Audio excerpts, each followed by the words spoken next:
I wanted to kind of go back to my roots and try to incorporate that style with the operatic style that I had been pursuing for the last, 15 years. And so I created something which was really an improvisation of what I felt I could express with my voice. And then it turned into sort of a meditation, sort of a story about the elements kind of coming together. So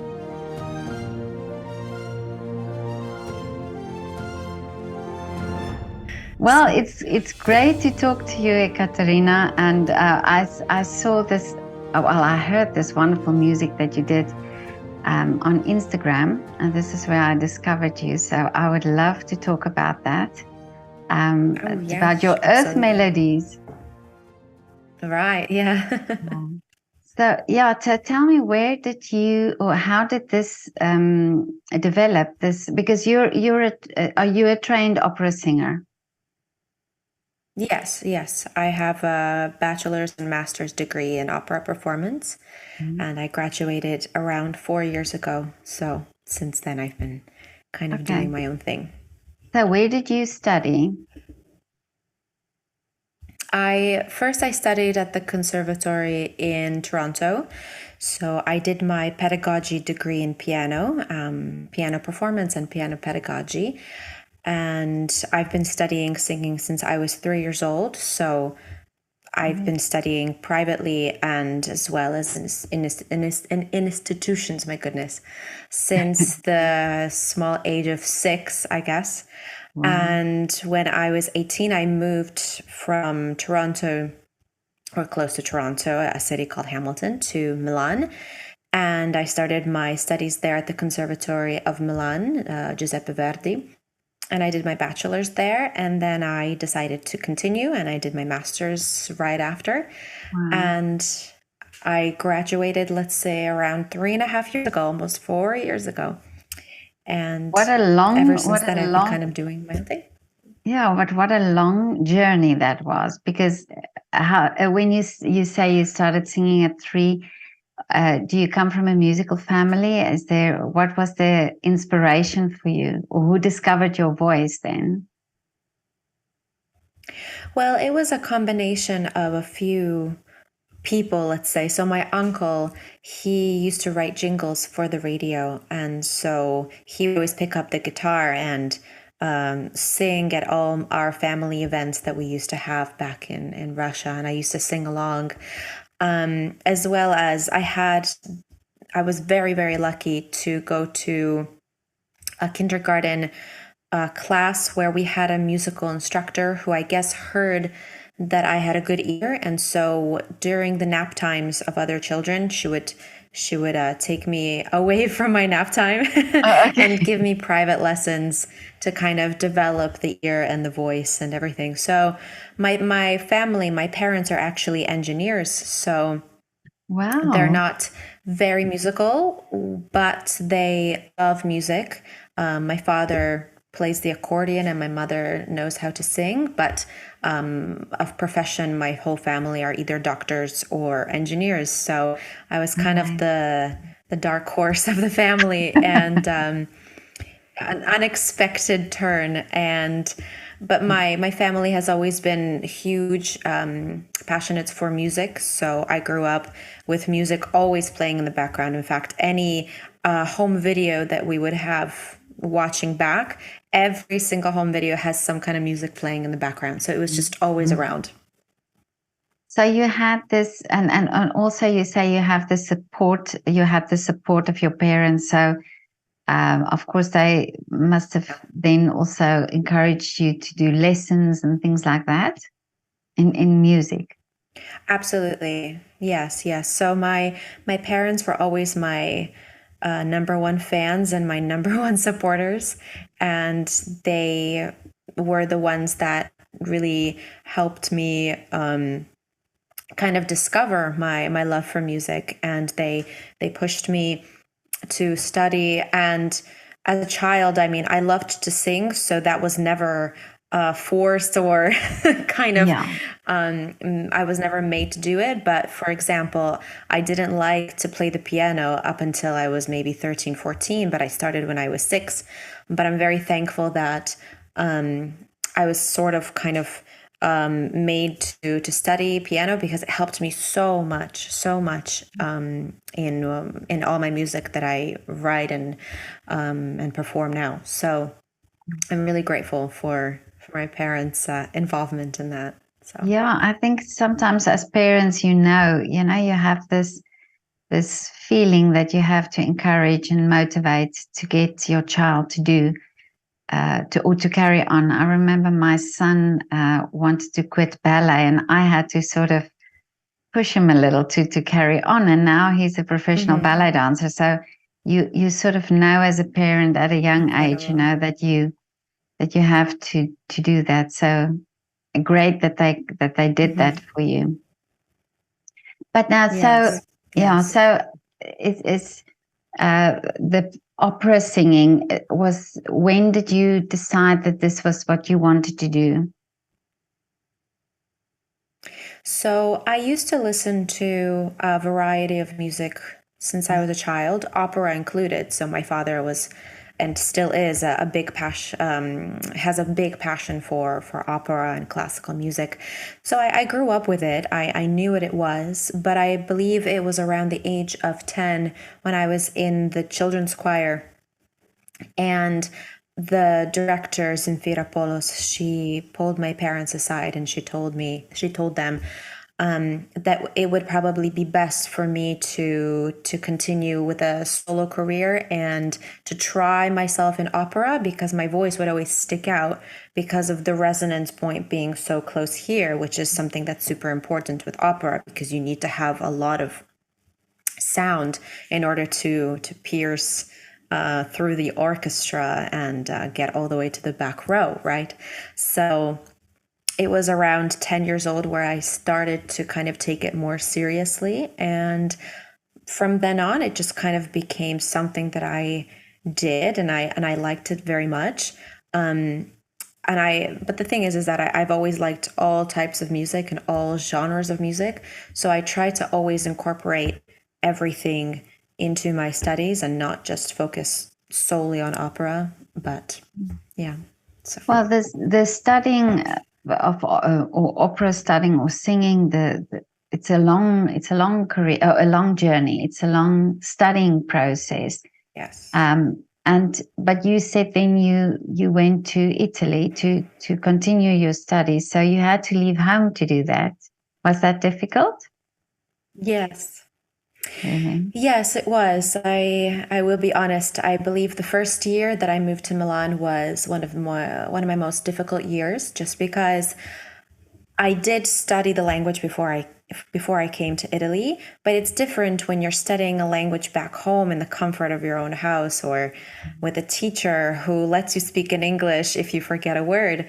Whereas when you're put into a pressure kind of situation where all my classes were in Italian, I had to find an apartment and sign the contracts all in Italian and Oh my all those goodness. bureaucratic things, everything in Italian at the age of 18, where I didn't know anything but being kind of coddled at home because I was always doing rehearsals or things like that. So I was always with my family. I was always with my parents that were helping out. And here I was by myself, had to do everything by myself. But it was really eye opening. It really helped, I guess, it helped me mature really quickly. And I don't regret it at all, but it was definitely a difficult transition for sure. Yeah, and it's totally different, I think, from Canada to Italy. It's not even remotely the same type of environment that you are in. So Yeah. I can just imagine that would be difficult. This is something that I've thought about a lot as well with artists, that you have to do, you have to go all over the world really to pursue this career or to go where you have to go. And it's leaving a lot behind, because it's difficult in adapting to a new culture, to a new environment, to settling and things like that. So yeah, that's part of your career. That's really, I think, not something that we always notice. Yeah. Right, right. But now tell me, this earth sounds, or what do you call it? Yes, It's Earth Melodies. Yes. earth melodies. Yes. So beautiful. I mean, really, I got goosebumps the first time I heard it. So what inspired you to do that? So, for the 5 years that I was at the conservatory, I definitely did concentrate mostly on opera. And I was kind of in this closed world where it was you do as you're told or pretty much get out. So, not saying that everybody in the opera industry is like this, but unfortunately, I had encountered a few people who were telling me to stay in a box pretty much. And as a rebel my whole life, I've always wanted to kind of prove myself in different ways. And when I was a child, I actually started out singing in a folk children's choir. So with a kind of very old school, old style Slavic singing. So it kind of goes from the chest here and through the resonance point. So it's a little bit sort of poppy, but not at the same time, because it's lower than what we would sing in pop music. So we would sing right here in pop music, whereas the vibrations come from here when you're singing through this old kind of style. So I wanted to kind of go back to my roots and try to incorporate that style with the operatic style that I had been pursuing for the last, 15 years. And so I created something which was really an improvisation of what I felt I could express with my voice. And then it turned into sort of a meditation, sort of a story about the elements kind of coming together. So the idea was we were starting in the earth, and we were feeling this kind of almost lava at the bottom, right at the core, and then coming up to the surface, and then coming all the way up to the sky where we would hear the birds, and then kind of slowly making our way down at the end of the piece. So it was an exploration of voice, and it was an exploration of nature, and exploration of all those elements combining together. So it was very layered, the meanings behind it. And I really didn't expect anybody to really resonate with it. I didn't know the reaction that I would get, because I was so ingrained into believing that if I didn't perform the way that I was supposed to, because I've been studying this rigid kind of regime for a very long time, that I was going to get a lot of negative feedback, because whenever I would try to experiment or incorporate my own things in the classical repertoire, it was not always a positive response. So this was definitely kind of a fearful moment of what's going to happen, but I'm really thankful that people connected with it, and I'm really grateful for that. Yeah, but congratulations for doing your own thing. That's so brave. Thank you so much. Yeah. But you talking about that now, it really sounds as if it comes from you. You can absolutely, the way you perform it as well, you can see that it's something that you totally believe in. So I think this is part of the fact that it's so successful. Thank you so much. Yes, yes. So how did you then go forward? Because I saw you went on a talent program as well in Italy. Yes, so the Earth Melodies was actually debuted on that television program on Italia's Got Talent. Okay. After that, I had participated also in Bulgaria's Got Talent, where I got to the semifinals. With Italia's Got Talent, it was a bit different because it was during COVID, so there were no steps. It was just Okay. everybody auditioned once, and then they had a final right after that, where they just took a few of the people that were accepted. I guess they got the people that got 4 yeses. They just chose a few of those, and they did a kind of a show at the end.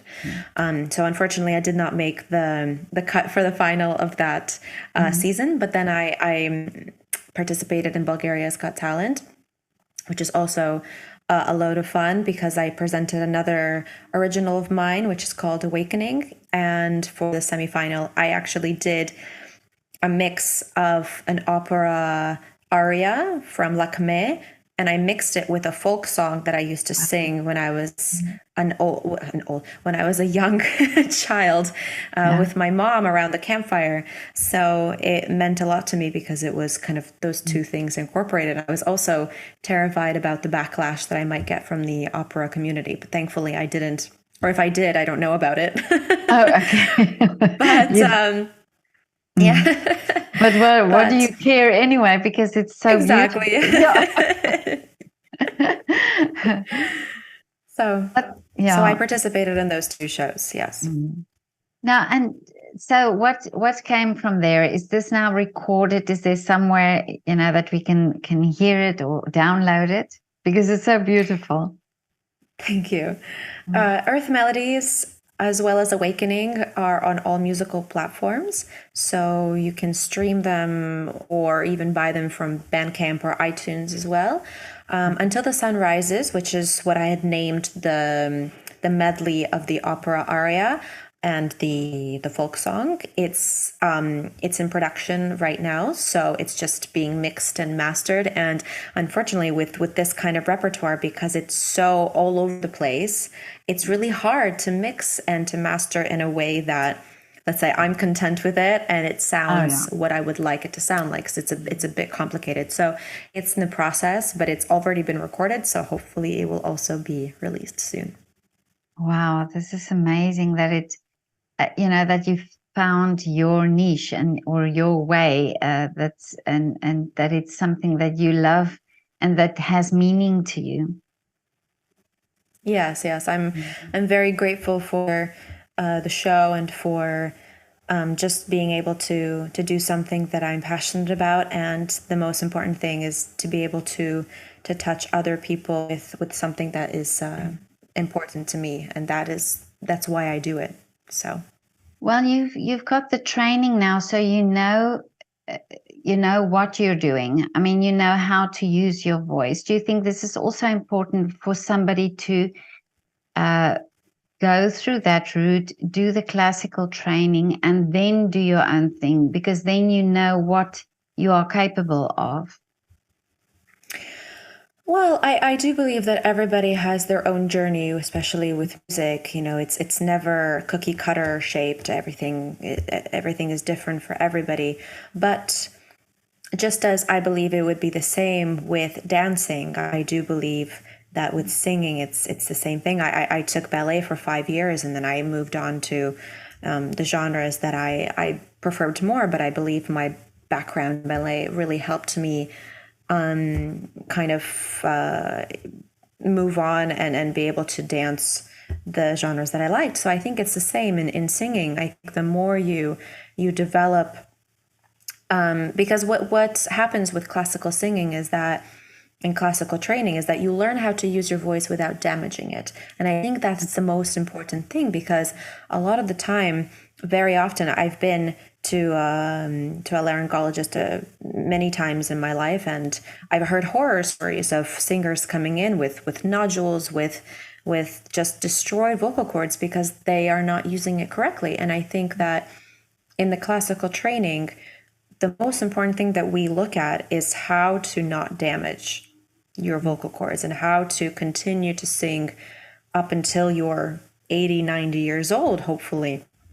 So if you look at someone like Montserrat Caballé, who unfortunately passed away a few years ago, I mean, at the age of 80 or how old she was still singing fantastically like a bird, So it's to preserve. And I think that if you have that base, if you have the proper breathing techniques, the proper kind of techniques of how to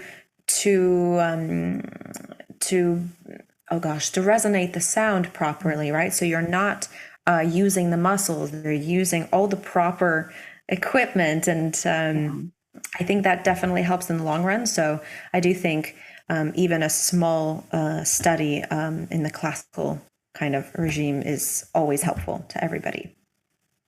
But I saw also on your Instagram page that you sing other genres as well. Yes, yes. So I'm very flexible with the genres that I sing.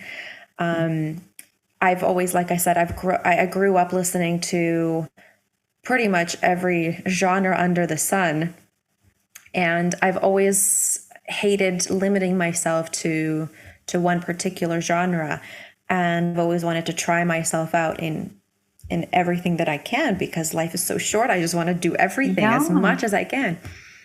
And yeah, so right now I'm definitely focusing on my own repertoire, which, like I said, incorporates a lot of different genres together. But I do like to kind of experiment and have fun with it. In fact, I'm part of a musical group called Era. And it's a rock group. So I sing in many different genres throughout the performance, all the way to kind of a more Arabic type of sound. So it's just a lot of fun, and I like to play around with my voice and see what it can do. Amazing. So you're really exploring. If you say you going to from rock to Arabic sounds and and Earth Melodies. Amazing that you do that, and your voice allows that. Well, thankfully, like I said, because of my classical training, I know how to wield it in a way that it doesn't get hurt in other genres, and I'm able to kind of stay in control most of the time. So it's good, I guess. Yeah. So, but now, what are the wishes now for the future? What will there be more Earth Melodies, and are you exploring that more? Yes, so at the moment I am writing my own album. So I have a few songs in tow, as well as many releases that are already programmed for the next couple of months. So I'm really excited about those.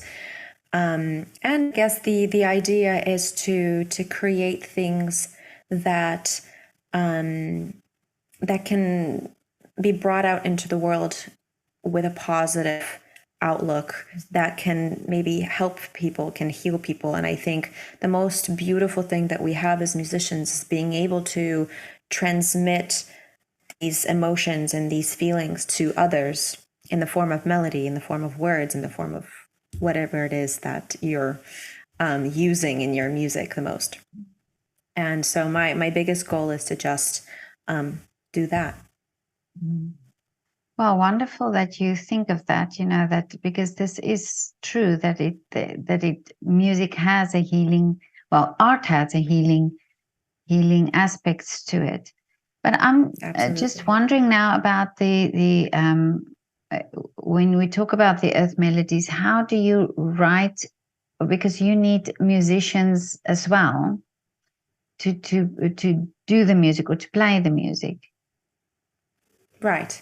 Yes. So when it comes to composing, for example, so because I have a degree in piano, even though I'm not a great piano player, trust me. But, yes, so I try not to flaunt that too much, because then someone says, "Oh, why don't you play something?" And then I'll play Rondo alla Turca, and then everybody rolls their eyes.